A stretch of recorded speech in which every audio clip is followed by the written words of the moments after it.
Alors ici on recommence avec la même matrice A, donc une matrice de taille 3, 3, avec les éléments 4, 4, moins 2 dans la première colonne, moins 1, 5, 0 dans la deuxième, 1, 3, 0 dans la troisième colonne. Et donc l'idée, ça va être ici de recalculer le déterminant de cette matrice 3, 3, mais avec une méthode différente de ce qu'on a présenté dans la vidéo juste avant. Donc pour ce faire, on va commencer par mettre un plus au-dessus de la première colonne, un moins au-dessus de la seconde colonne, et un plus au-dessus de la troisième. Donc que vaut ce déterminant? Donc avec cette petite technique, je vais te montrer comment on le calcule. Donc premièrement, on va prendre le premier élément de la première ligne, 4, et on va lui assigner le signe qu'on a ici, c'est-à-dire plus.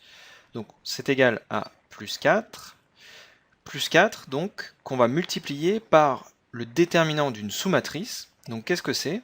Eh bien on va supprimer la ligne et la colonne, donc la colonne et la ligne dans lequel se trouve ce premier élément, et on va garder la matrice de 2 qui reste, c'est une sous-matrice, et on en prend son déterminant. Donc ici ça va faire déterminant de 5, 3, 0, 0. Donc le signe positif avec le premier élément de la ligne, ça nous donne plus 4, que je multiplie par le déterminant de la sous-matrice que j'obtiens en éliminant la première ligne et la première colonne.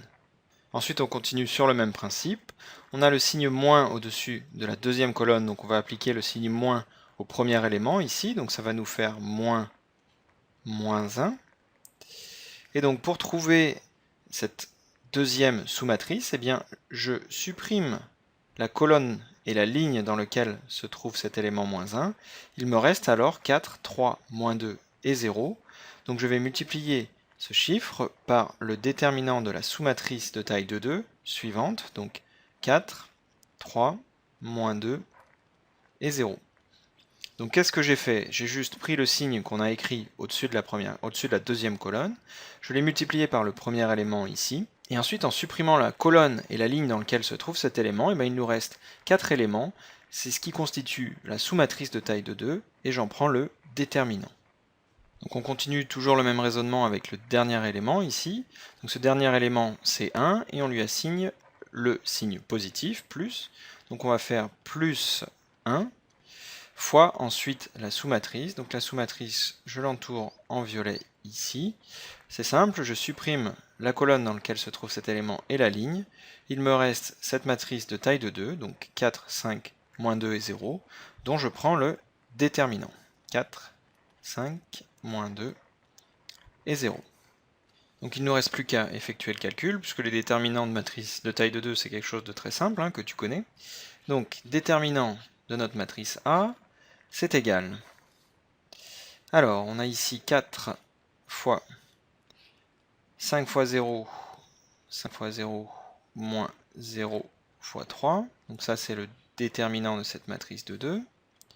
Ensuite, on a moins par moins, ça fait plus. Donc plus une fois le déterminant de la matrice de 2 en vert ici. Et bien ça fait plus 4 fois 0, moins 2 fois 3. Et enfin, plus une fois le déterminant de la dernière matrice ici, donc c'est 4 fois 0, moins 2 fois 5. Je l'écris en dessous. Donc si on fait l'addition de tout ça, 5 fois 0 moins 0 fois 3, ça fait 0. Ensuite, 4 fois 0 moins 2 fois 3, ça fait 6. Donc on a 6, auquel on ajoute 4 fois 0 moins 2, donc plus 2 fois 5, ça fait 10. Donc on se retrouve bien avec notre déterminant qui vaut 16. C'est ce qu'on avait calculé dans la vidéo précédente avec l'autre méthode. Donc ici, ce qu'il faut bien retenir avec cette technique, c'est qu'on a une alternance de signes positifs, négatifs, positifs. On peut écrire au-dessus de la première colonne pour bien s'en souvenir. On l'applique à l'élément qui est juste en dessous, lequel élément est multiplié par le déterminant de la sous-matrice qui est définie en éliminant la colonne et la ligne de cet élément.